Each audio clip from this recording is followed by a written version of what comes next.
Question number 1, you've got a statement, x plus 4.2 equals 7.1. So the question says to use this statement to complete the two statements below. So the first one is x plus 14.9 equals, and you have to work out the answer.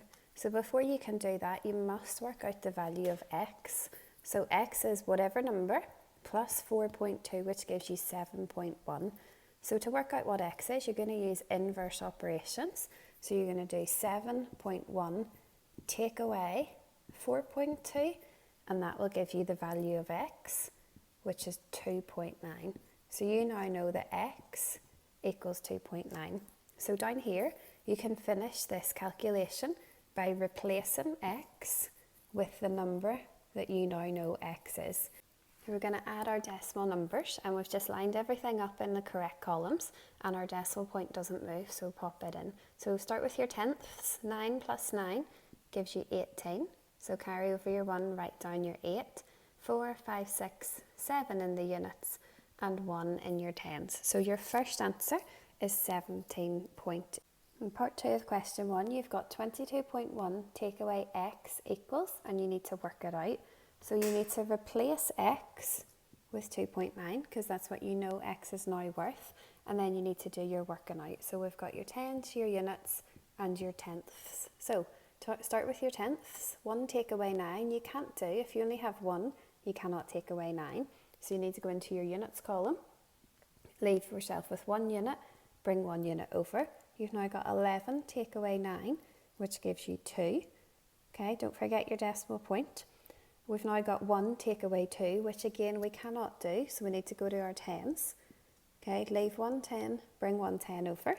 So 11 take away 2 leaves you with 9, 1 take away nothing leaves you with 1.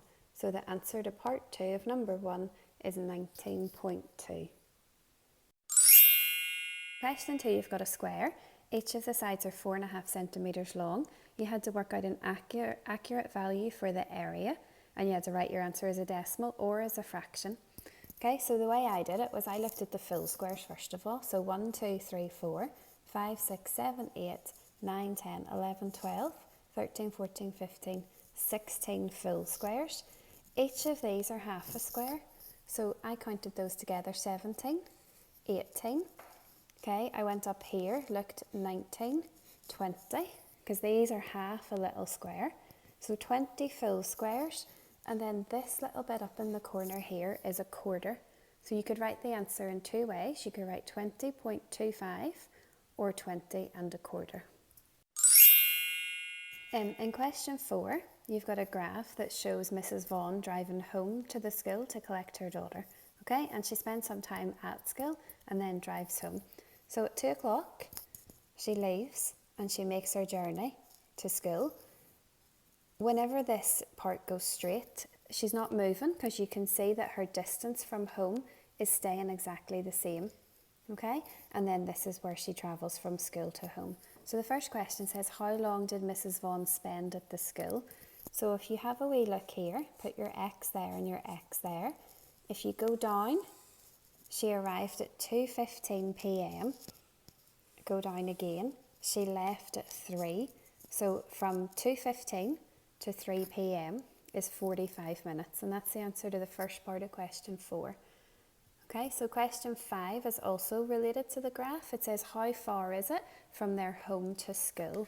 So if you look here, when she arrived at school, and you go across, draw yourself a wee line across, you can see that's exactly halfway between 12 and 14.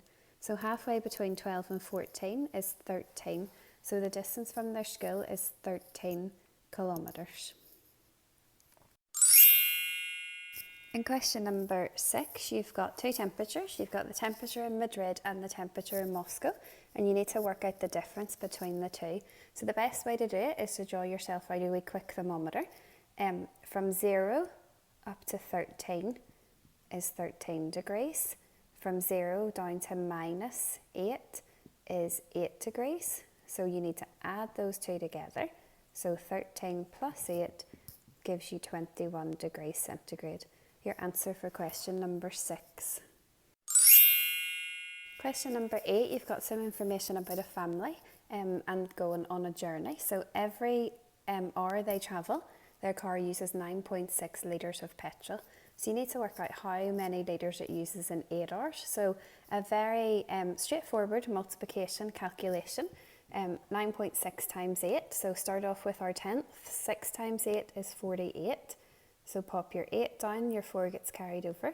Decimal point doesn't move, make sure it stays and everything stays in line. 9 times 8 is 72, plus 4 gives you 76. So your answer is 76.8 litres. Question number 18, you've got 2 towns connected by a straight road and then this signpost in the middle. So from the signpost to Budleigh is 1.4 kilometres. From the signpost to Branton is 1.8 kilometres. Question wants you to work out how far it is from here to here. So you need to take the 2 measurements and you need to add them together. And that gives you a total of 3.2 kilometres. If you wanted to use your formal method, you just need to write your 2 numbers out. Make sure your columns are lined up. 8 plus 4 is 12. Decimal point. And 1 plus 1 plus 1 gives you 3.2 kilometres. Question number 20, you've got a right angle triangle. It's called a right angle triangle because there is a right angle in it. Okay, so you know that that is 90 degrees. You have to work out the size of angle B, and you know that angle A is 10 degrees bigger. So first thing you need to know is you need to know that all the angles in a triangle add up to 180 degrees. So this plus this plus this equals 180. If this angle is 90, that means angle A plus angle B must also equal 90 degrees. So we know that A plus B equals 90. Okay, so you know from the question that A is 10 degrees bigger than B. So that means that A is 50 degrees and B is 40 degrees. 50 plus 40 gives you 90 and 50 is 10 degrees bigger than 40.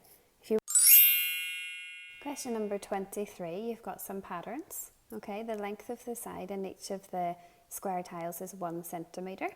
And in the first pattern, she uses 5 tiles. So the area of the first pattern is 5. Now, that's just counting the squares. 1, 2, 3, 4, 5. Okay, the perimeter is 12. That's all around the outside. So 1, 2, 3, 4, 5, 6, 7, 8, 9, 10, 11, 12. So you're counting the distance around the outside. If you have a look at the second pattern, okay, you had to work out the area. So you needed to count the squares. 1, 2, 3, 4, 5, 6, 7, 8, 9, 10, 11, 12, 13. It's a really good idea to put a wee dot in them when you're doing this so you don't miss anything out. In the next question, question 24, you had to work out the perimeter. So again, I would just draw around it and count the edges. So we've got 1, 2, 3, 4, 5, 6, 7, 8, 9, 10, 11, 12, 13, 14, 15, 16, 17, 18, 19, 20. So your 2 answers, the area is 13 and the perimeter is 20.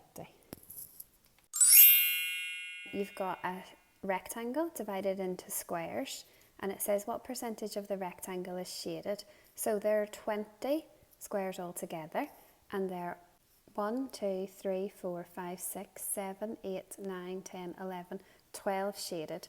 So first thing to do is turn that into a fraction, 12 out of 20. Okay, we want to change that into a percentage. So if you remember back to when we learnt this, you have to change your denominator to 100. So what do you do to 20 to make it 100? You times it by 5. Whatever you do to your denominator, your bottom number, you must also do to your numerator, which is your top number. So we're going to times it by 5. 12 times 5 is 60. When you've got a fraction that's out of 100, the percentage is your numerator, your top number. So it's 60%.